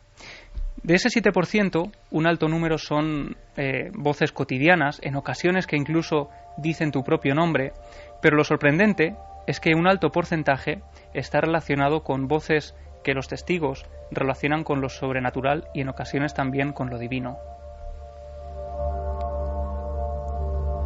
Y el propio Sachs ha tratado a gente con este tipo de alucinaciones auditivas. Si quieres vamos a escucharlo contándonos uno de esos primeros casos. Escuché hablar de esto por primera vez en los 70. Fue una anciana en una residencia. Ella me describió cómo se había despertado una noche escuchando canciones. Nuestras canciones sonando muy alto. Su primera impresión fue, por supuesto, que alguien tenía encendida la radio a gran volumen. Estaba asombrada y, de hecho, enfadada porque alguien estuviese escuchando la radio a ese volumen en mitad de la noche cuando todo el mundo dormía. Pero se sorprendió bastante al comprobar que la gente seguía durmiendo. Fue en busca de la radio, pero no pudo encontrarla. Resultó que había escuchado que un empaste en un diente puede a veces captar ondas de radio. Y se puso a pensar en ello. Eran exclusivamente canciones que ella conocía y se repetían una y otra vez, o simplemente fragmentos de canciones. No había comentarios. Con el tiempo empezó a comprender que la radio estaba en su cabeza y que estaba alucinando. Hemos hablado de la experiencia de Di Francesco, hablando de las Torres Gemelas también, de lo que ocurrió allí, y es el ejemplo de una voz imperativa, ¿no? Aquel levántate que yo he comentado porque me impresionó la historia de Di Francesco. Alguien que nos obliga a hacer algo. Una voz interior, pero que eres tú mismo, es otro que habla por ti, es otro que te habla a ti, es tu otro yo. ¿Quién es? ¿Habéis oído alguna vez vuestra voz interior? ¿O se tiene miedo de decir esto? Porque podríamos rematar este dossier doble, Javier. Yo creo que además es lo lógico cuando el propio investigador que se mete en esto es testigo. Voces imperativas, voces que te obligan a tomar cierta opción y sobre todo en momentos, como decía antes Clara muy finamente, de shock emocional, ¿no? Hay algo que parece que se desliga de ti, que no habla por ti, que es otro y que te está ordenando cosas, ¿no? Sí, son voces que Sachs dice te cambian la vida, en ocasiones te dan la vida una vez más.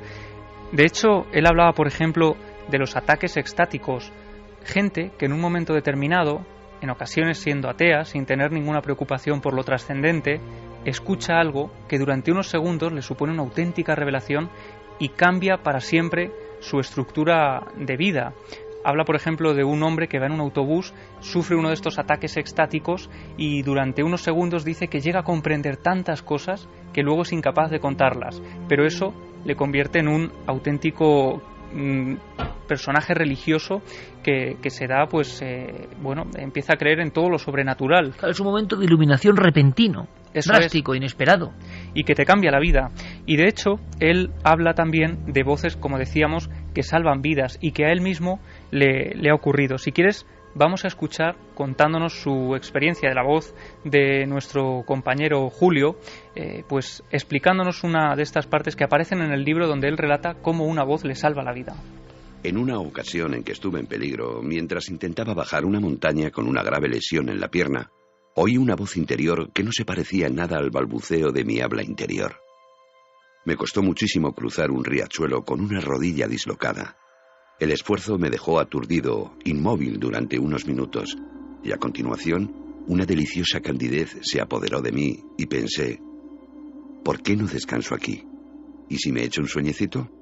pero inmediatamente oí la respuesta de una voz poderosa, clara y autoritaria. No puedes descansar aquí. No puedes descansar en ninguna parte. Tienes que continuar. Encuentra un paso que puedas mantener y no pares. Esa buena voz, la voz de la vida, me animó y me dio una decisión. Dejé de temblar y no volví a flaquear. ¿Sería la misma voz que dijo levántate a Ron DiFrancesco? ¿Es posible que esas voces creamos que somos nosotros y sean otra cosa? ¿Tiene que ver con esas entidades que a veces nos protegen? ¿Cómo concluimos, Javi, este dossier? Bueno, él dice, aunque no podemos saber cuántos intentos de suicidio se han evitado gracias a una voz, sospecho que no es algo infrecuente. Y es que también a lo largo de sus investigaciones ha recibido decenas de casos de gente que está a punto de quitarse la vida y segundos antes escuchan una voz disociada al yo, una voz que no es la suya, una voz en ocasiones del sexo opuesto. Y uno de sus casos más cercanos es el de una íntima amiga, Liz, que sufre una ruptura sentimental, que está pasando un mal momento y que está a punto de tomarse una gran cantidad de pastillas para dormir para quitarse de en medio. Y dice que solo unos segundos antes escucha una voz que dice que parece proceder del exterior y que le dice no quieres hacerlo. Recuerda que lo que sientes ahora no lo sentirás más adelante. Y eso evita el suicidio en ese caso. Evita el suicidio y no solo eso, sino que Liz pregunta quién ha dicho eso. Y ella describe que solo unos segundos después aparece ante ella una figura granulosa que empieza a cobrar una forma de una persona. Dice que llega a ver una especie de joven con una especie también de traje del siglo XVIII que solo dura unos segundos de luz trémula, además, que surge delante de ella y entre esa figura y ella, y después desaparece. Y cuando Sachs le preguntó por qué cree que ocurrió todo esto, ella le aseguró que había sido su ángel de la guarda.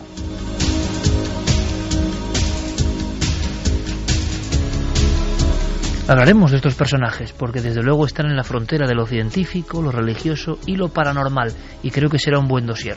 Vamos ahora con vuestras preguntas, vuestras cuestiones. Milenio te responde, ya sabéis que hay un buzón, milenio3 con número @cadenaser.com. Creo, por lo que intuyo y he podido sondear, que hay algunas bastante complicadas. Vamos a ver si podemos dar alguna respuesta. Buenas noches, amigos milenarios. Es un placer saludarlos desde San Pedro Sula, Honduras, en el corazón de América Central. Mi pregunta es que en los años 80 yo vi un documental sobre un video que hablaba de extraterrestres. Un video donde unos supuestos militares rusos entraban a una tumba que era egipcia. Supuestamente el que estaba ahí encerrado en la tumba no era humano, sino que era un extraterrestre. Cuando abrían la tumba se desprendía un gas y todos los ahí presentes tenían que salir inmediatamente porque parece que era tóxico el gas. Mi pregunta es real o no sobre el video. Y bueno, eso es todo y un saludo a todos ahí, los de Milenio 3 y a todos los que escuchan también desde aquí, desde Honduras. 3:39, qué bonito, ¿no? De un lugar como Honduras, en Centroamérica, país bellísimo, que nos pregunten, ¿no? Y además hablando de milenario a milenario, muchísimas gracias. ¿Alguien puede responder sobre esto? Yo no tengo ni idea. Sí, bueno, es una historia muy curiosa, porque Santi y yo la vimos juntos, la filmación, pero es que hoy hemos llegado un poco más a fondo. La filmación existe. Y se ve a unos personajes uniformados descendiendo a una pirámide, entrando en una gran sala. Allí hay un sarcófago. ¿Pero pirámide egipcia o pirámide no se ve maya? Por fuera, se supone que es egipcia, claro. Ellos se adentran, hay un sarcófago egipcio, levantan la tapa y lo que allí aparece es una especie de momia, pero un ser extraterrestre momificado, con aspecto humanoide. Los personajes, supuestos miembros de la KGB, empiezan a fotografiarlo y de repente aparece un gran humo que hace que todos salgan de allí despavoridos. Y la siguiente imagen es unos personajes vestidos con trajes especiales con un contador Geiger. Es un peliculón, ¿no? Sí, es un peliculón. Lo que pasa que es verdad que había ciertas cosas que chirriaban un poco, el aspecto quizá de cartón piedra de la pirámide en algunos momentos. Chusco, diríamos, ¿no? Sí, pero fíjate, tirando un poco del hilo, hemos llegado a que todo esto, estas imágenes, no son reales, pero tampoco son falsas. Están a medio camino porque pertenecen a un documental que se hizo en los años 80 de la historia del proyecto ISIS.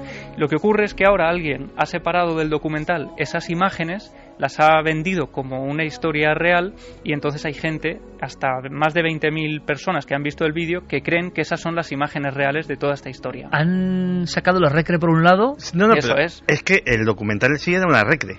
Es decir, era un documental como Alternativa 3. Ya. Es decir, todos los testimonios que salían eran de actores, era docuficción. Realmente esos documentales últimamente están haciendo... Claro, porque es que se vuelcan recortados y mucha gente piensa que son reales. La cantidad de veces que nos han preguntado aparte de el propio Alternativa 3, el documental en el que se contaba cómo Stanley Kubrick había falseado lo de la luna, el documental de las sirenas de Discovery Channel. Ah, sí. Sí, pero fíjate, aquí el problema es que lo no fácil veas lo para... que preguntan por el documental de las sirenas, ¿eh? Falso documental. Pero es sencillo corroborar que aquí por lo menos que hay algo que chirría, porque luego esta historia aparece referenciada en libros, en artículos, en cosas que se han publicado físicamente, pero cuando uno mete que la primera información aparece en la revista egipcia Rousa Yusuf en el año 1988, en ningún lugar aparece el artículo, ni siquiera un extracto. Pero sí aparece mencionado una y otra vez. Aparecen nombres que solo surgen en ese documental y de los que no existe ningún otro rastro desde ese momento, en fin. Por desgracia, para la ilusión de nuestro amigo hondureño, pues esto se queda en agua de borrajas, ¿no? Como suele pasar últimamente con esta desinformación galopante. Seguimos. Hola, buenas noches. Mi nombre es José Luis y llamo desde Soria. Mi pregunta era si se había resuelto algo sobre lo del asesino del Zodíaco y si se había conseguido descifrar sus cartas y si había alguna conspiración alrededor de esto. Me gustaría mandar un saludo a todo el equipo de Milenarios y gracias a vosotros por atenderme. Clara.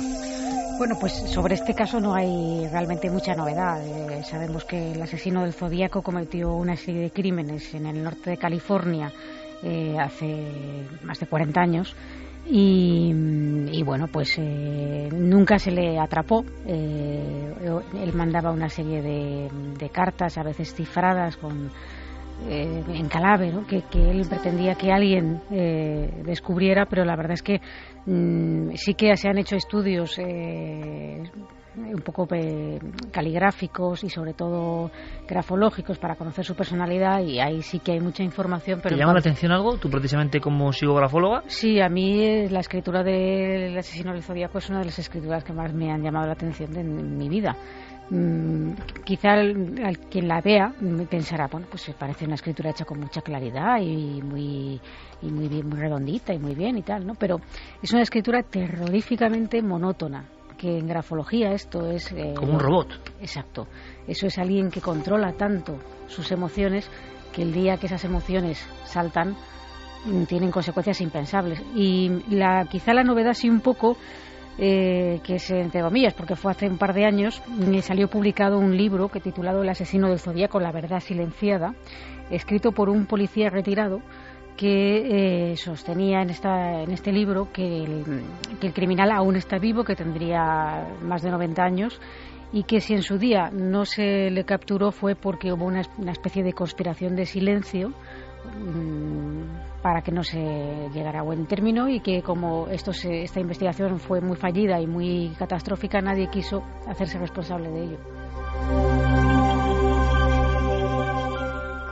Hola, buenas noches. Mi nombre es Jaume Tort, llamo desde Vilanova de Geltrú, Barcelona, y la pregunta que quería haceros era sobre el programa que hicisteis de las grabaciones en 440 que se están haciendo actualmente. Lo que pusisteis era 432 y quería saber si era posible de algún modo adquirir grabaciones en 432. Gracias. Vamos a ver, adquirir grabaciones, si hay, y en internet se puede encontrar información, hay algunos grupos, contadísimos, que graban su música en ese formato. Otra alternativa, esta es de muy reciente aparición, de hecho yo no la conocía cuando hice ese programa, es que ya hay un reproductor para los dispositivos estilo iPhone, iPad, iPod, etcétera, etcétera, que es un programita con el que directamente la música que tienes en tu librería ya te la pasa a 432. Ya la escuchas directamente en 432. Solo con esa aplicación, pues es muy interesante. Solo con esa aplicación, sin ningún tipo de proceso. Y notas ese no sé qué sé yo, que se oye distinto. Sí, se oye genuinamente distinto. Y luego, pues hay en internet también hay incontables tutoriales. Pones pasar música de 440 a 432 y el proceso, teniendo un programa de edición de sonido, es algo complejo, lleva un ratito por canción, es bastante trabajoso, pero evidentemente se puede hacer con grabaciones digitales.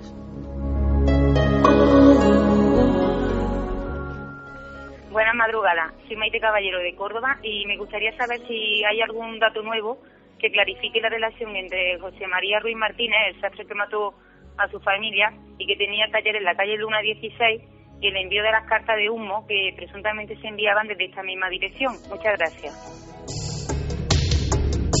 3:46, bueno, es la casa donde estuvisteis realmente. Bueno, sí, la casa donde el sastre mató a toda su familia. Es la casa donde el sastre, no es la sastrería. Exactamente. Y la sastrería la tenía en Luna 16, y a ese sastre, antes de cometer sus crímenes, en la casa terrorífica donde estuvisteis Clara y Carmen hace un par de semanas, se recibían esas misivas extrañas de seres raros, rompecabezas, rompecascarón, eran cosas como crípticas, y entonces este personaje tuvo que leer todas esas cartas, o qué ocurría, nunca se supo realmente, ¿no? No ha habido ninguna información que conecte más la historia, no hubo novedades. El hombre se mató a toda su familia, dijo que ellos lo habían deseado, miraba al cielo, y no hubo ningún tipo de resolución del caso. Que yo sepa. Al parecer era Sesma el que recibía esas cartas desde la calle Luna 16, que era la sastrería. Por eso que alguien pensó que el sastre le mandaba cartas, este sastre que acabó con su familia. El remitente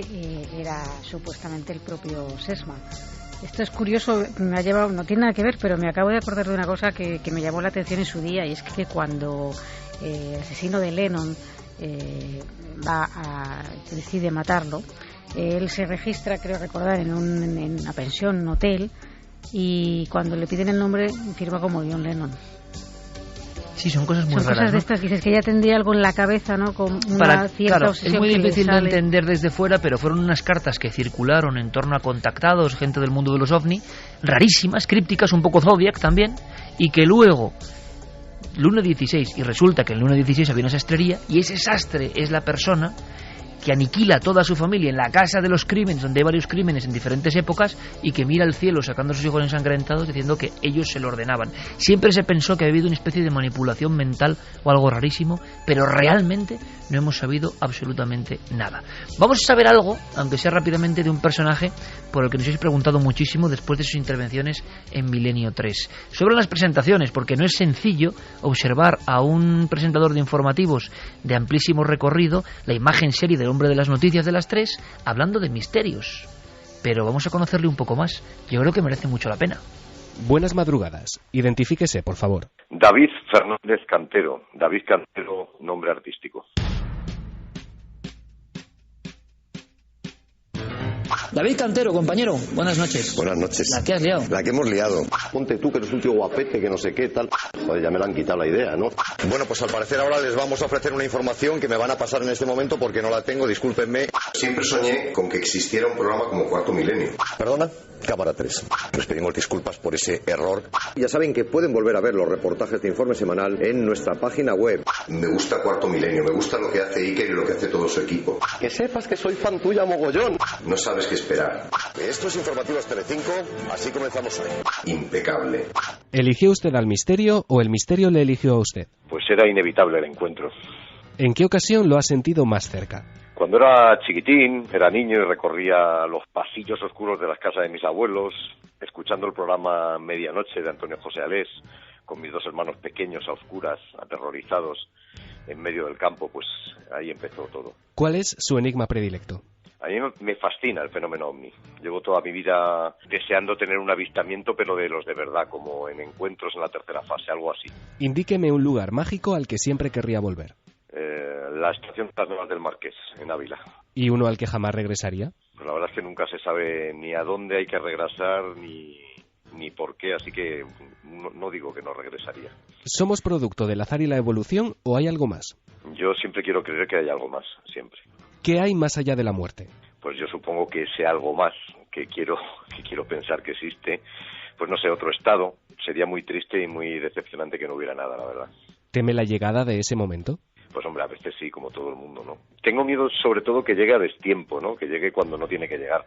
Porque imagino que cuando te llega al final de tu vida, una vida larga ya, y estás viejito y cansado, pues bueno, el miedo se torna otra cosa, incertidumbre, pero a veces hasta se desea, así que no, yo creo que no hay que tener mucho miedo. ¿Supersticioso? No. Si no me equivoco, su padre fue aviador militar. ¿Le contó si alguna vez vio algo extraño en el cielo? Pues sí, alguna que otra vez vio cosillas raras, alguna luz, pero un amigo suyo sí tuvo un encuentro, un avistamiento bastante espectacular. Entró en Televisión Española como auxiliar de cámara. Su interés en el mundo de la óptica implica también una amplitud de miras para analizar lo que le rodea. Pues sí, yo empecé como auxiliar de cámara, luego me hice cámara de estudio, luego fui reportero gráfico durante más de 15 años y eso de ver buena parte de la vida a través del visor de las cámaras, a través del objetivo, pues te hace ver todo de otra manera, ¿no? Con cierta distancia, que te hace soportar cosas terribles que tienes que ver, pero también te da más capacidad de análisis, ¿no? Ves la vida como en la pantalla de una televisión en chiquitito, ¿no? Otra de sus facetas poco conocidas es la de pintor. ¿Es el arte una llave que abre puertas invisibles a otra realidad? Pues absolutamente, sin ninguna duda. Es que yo creo que ese sí que es un gran misterio y cada vez que me pongo frente al lienzo y empiezo a dejarme llevar, es verdaderamente inaudito, ¿no? El proceso, y cuando te abstraes realmente es increíble, es un gran misterio. ¿A qué noticia le encantaría dar paso? Pues al descubrimiento de una cura real, total, definitiva para el cáncer y para otras enfermedades.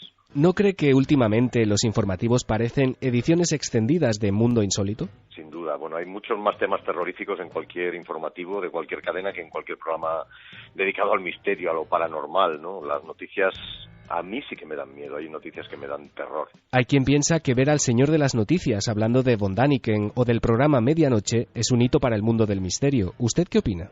Hombre, yo no creo que sea un hito. Hombre, puede ser que es curioso, ¿no? Pero bueno, detrás de los señores que damos las noticias hay personas, somos como todo el mundo, tenemos aficiones diferentes y entre las muchas que tengo yo, pues están estas cosas, ¿no? ¿Qué nos vamos a encontrar en el viaje de Tanaka? Pues lo primero, un país tan lleno de misterios y enigmas, un país tan desconocido como Japón, ¿no? También hay mucha esperanza y ganas de vivir, de descubrir cosas, un gran enigma y a lo mejor también un gran amor. ¿En qué cree David Cantero? Yo creo absolutamente en el esfuerzo, en la perseverancia y por encima de todo en el amor por mis hijos y por mi mujer y mi familia. ¿Cuál ha sido el fregado más grande en el que se ha metido? La tarea más inmensa que conozco en el mejor sentido de la palabra, o el mayor fregado en el que me he metido sin duda es, y el que supera a todos, es la tarea de ser padre y además hacerlo bien. Es una tarea muy complicada e inmensa. Yo creo que ese es el mayor fregado en el que me he metido. Si piensa en su infancia, ¿la imagen que aparece en su memoria es? Bueno, pues a un chavalín muy inquieto, muy travieso, correteando por el campo, subiendo a los árboles, a los riscos, jugando entre las vías del tren, inventando siempre juegos nuevos, haciendo trastadas. Así era yo. ¿A quién le encantaría haber conocido? Pues al pintor Paul Klee, por ejemplo, ¿no? Entre otras muchas personas interesantes que ha habido en la historia. ¿A qué tiene miedo? Pues a que le pueda suceder algo malo a mis hijos. Ese es mi único miedo de verdad. ¿Un libro y una película? Entre miles de libros te elegiría uno que me encante, que recomiendo vivamente, que se llama Crónicas Marcianas, de Ray Bradbury. Ray Bradbury tiene montones de libros maravillosos. Y una película, pues Horizontes Perdidos, de Frank Capra. También entre miles de películas que me encantan. ¿Un pintor y un músico? Pues volvemos a Paul Klee, que es mi pintor favorito, y un músico, Thomas Newman. Acabemos con un vicio confesable. Pues sin duda alguna, el judo. El judo es mi vicio más sano y más confesable. Es más que un vicio, es una pasión. A mí me encantan las artes marciales. Soy judoka y pocas cosas me gustan más que meterme en el tatami y compartir con mis buenos compañeros un entrenamiento y unos cuantos randoris, unos cuantos combates. Me lo paso de maravilla haciendo judo. Gracias por su colaboración. La identificación ha sido completada con éxito. Desde este momento puede considerarse de forma oficial y por méritos propios uno de los nuestros.